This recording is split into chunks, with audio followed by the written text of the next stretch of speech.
দুর্নীতি বরদাস্ত নয়, আরো কড়া আইন। ক্ষমতায় আসার অনেক আগেই ভোট প্রচারের সময়েই জানিয়েছিলেন দুর্নীতির জন্য থাকবে জিরো টলারেন্স। এদিন বিধানসভায় মুখ্যমন্ত্রী শুভেন্দু অধিকারী ফের একবার মনে করিয়ে দিলেন দুর্নীতি বরদাস্ত করা হবে না সরকারের পক্ষ থেকে। দুর্নীতি আটকানোর জন্য আরো কড়া আইন আসছে। জেল নয়, সব সম্পত্তি বাজেয়াপ্ত করে নিলাম করা হবে।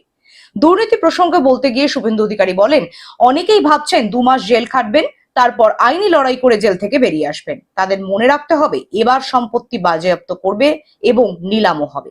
এমনকি হরিশ চ্যাটার্জি, হরিশ মুখার্জি রোড সহ আমতলার প্রাসাদে কলকাতা ব্রিজের নিচে থাকা মানুষেরও ব্যবস্থা করবেন তিনি। শওকত হোক বা জাহাঙ্গীর, কাউকে রেয়াত করা হবে না।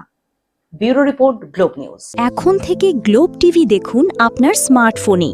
গুগল প্লে স্টোর থেকে অথবা অ্যাপল প্লে স্টোর থেকে ডাউনলোড করুন গ্লোব টিভি লাইভ অ্যাপ। এছাড়াও জিও টিভি অ্যাপ থেকে দেখুন গ্লোব টিভি লাইভ।